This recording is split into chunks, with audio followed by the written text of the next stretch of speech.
I want to speak a bit about a subject that I haven't touched on before, but it's something that a lot of people are interested in, even though just as many people, if not more, every sane thinking person recognizes this very, very dark side of human nature, and that is serial killers. I mean, there's sort of this almost perverse contradiction in that we are reviled by what they do.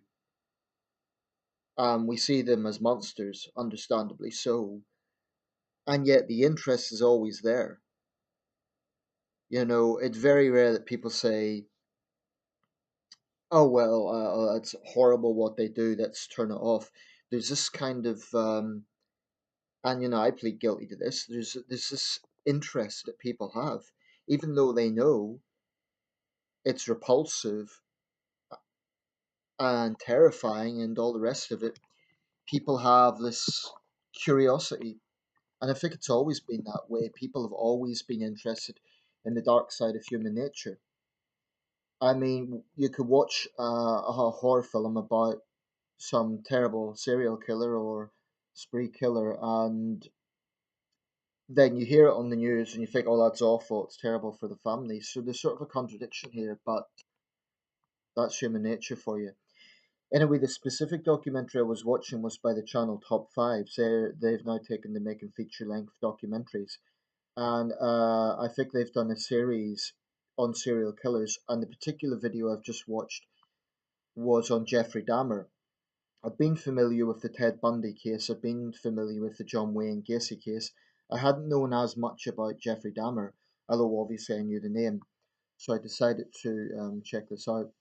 I like the presentation style. It's done in a very professional way, not sensationalistic, and it's, I think, respectful to the victims. It's not done in a sort of crass way. Um, but there's a few things that are striking, and I think it kind of reminds us that with serial killers, you cannot have a generic definition of a serial killer. I mean, just to point something out before I overlook this, right now there's a guy being questioned, Samuel Little, and if his own admission is accurate, that he's killed up to 90 women across the United States, beginning in the early 70s to today, that would make him America's most prolific serial killer ever, ever. Um, he's still not a household name. This is a news story that's sort of trickling through. It's sort of getting a little bit of traction, but still not, it's not getting the sort of attention that a Ted Bundy or a Gary Ridgway or Jeffrey Dahmer is at this point. But I think as time goes on, this guy, if he's telling the truth, because in a perverse way, you get some serial killers who actually exaggerate what they've done. Um, I mean, if he's telling the truth, 90 victims, that is truly staggering. And the point about his case is they seem to be all, like, literally nationwide, not concentrated in one state or one vicinity. Um, Whereas the case of Jeffrey Dahmer, I think all his killings, with the exception of one, which was in Ohio, were in Wisconsin and particularly the Milwaukee vicinity. Anyway, for those who are familiar with the case, there's some things that are striking. His first confirmed murder, June 18th, 1978, a young man by the name of Stephen Hicks, who had been a hitchhiker, only 18 years old. That was the first murder. Dahmer's second murder was a full 9 years later, November 20th, 1987. So that's a full 9 years where he didn't commit any murders. He had been arrested for indecent exposure, but no murders. So it's obvious why the police wouldn't have connected those cases. So you can understand that. But what I find staggering is that so he committed one murder in 1987, two murders in 1988. Um, After his fourth murder, March 24th, 1988, Dahmer was he went for a fifth victim, but the experiment failed. He'd learned chemistry from his father. He'd been fascinated by dissection. But the experiment failed, and the young man, Dahmer, panicked, and the young man went to hospital. And there, what happened was the doctors reported to the police. But what is incredible is having already killed four people, instead of getting under the radar at that point, the police basically let him continue. He was put on some sort of parole. He continued living in his grandmother's house, and March the 25th, 1989, he claimed his fifth victim. And this continued. Um, the early 90s is when the bulk of his victims were murdered. So 1989, one murder. 1990, one, two, three, four, four murders. 1991, one, two, three, four, five, six, seven, eight murders in 1991. So that means 12 of Dahmer's 17 victims were in those final months. But what's striking, among the murder spree in 1991, there was one young victim, Conorak Simphone. I assume he was of Thai descent based on that name, only 14 years old.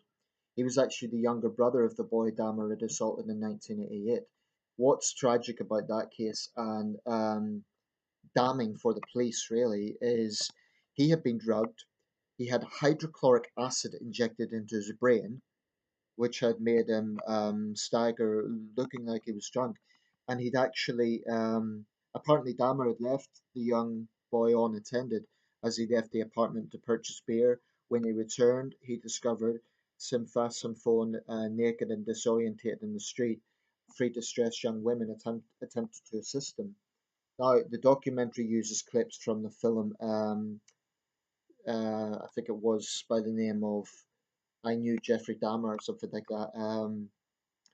But what is horrible in that case is that Dahmer actually persuaded the police that they were lovers.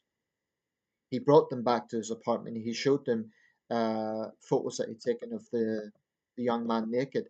Even if the police bought that line, I mean that's pedophilia by definition. The fact this guy, this young this young boy was 14 years old, and the police just left. You know, the bad smell, they just were taken in by all of it, and that is utterly reckless on the part of the police. Staggering. I mean, that could have been, not only could they have saved this young man, they could have saved the um, two victims that came after that. They could have done that back in 1988. And I have to say, this is conjecture on my part, but one has to wonder if they kind of had an almost homophobic thing of, oh, well, it's just a gay thing, let them get on with it. And you do wonder if this had been a young girl, a 14-year-old girl, my gut feeling is the police would have taken a different line. And that happened in the UK. Our very own Jeffrey Dahmer, Dennis Nilsson, who passed away last year. Um, you know, Nilsson was also a monster. He also deserved. He was very similar, actually, in the approach he took to Jeffrey Dahmer. He was a bit older than Dahmer, but he was murdering around the same time, the late 1980s. Um, I mean, it was basically a carbon copy of, well, you can't say that, but the two cases were very similar, Dennis Nilsson and Jeffrey Dahmer.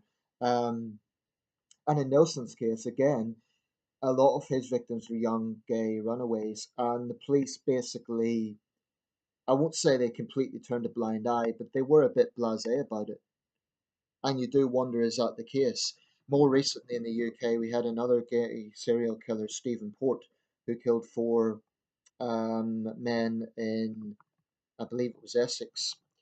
And again, those questions were raised. I don't know. I think it's easy to point fingers at the police, but you do wonder. Anyway, 17 victims. And I think it's the fact that he actually, I mean, what he was doing was basically torture, drilling holes into his victims' brains, trying to preserve parts of them.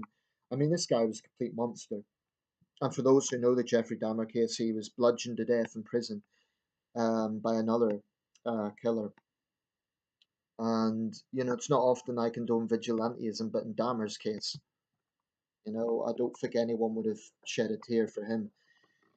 But the thing about Jeffrey Dahmer, like Ted Bundy, he was a smart guy. You know, he knew how to be manipulative, and if you look at interviews, he was very matter of fact. There are some surviving interviews from prison interviews. So the thing with serial killers is there's no typical serial killer because they use different modus operandi. I mean, Dahmer, I think one reason he was careful, did change his tactics. So to be fair to the police, there wasn't a trend linking the victims. For example, some of the victims he found in gay bars, others were hitchhikers. You know, there wasn't exactly a trend, and I think that's true of other serial killers. I think if the world's most notorious serial killers, if they just use the same method throughout and got their victims in the same location. I mean, in the case of Ted Bundy, his thing was to feign that he had a broken arm, and kind-hearted young women would offer to help him out. He was good-looking, he was charming, he didn't look like a creep.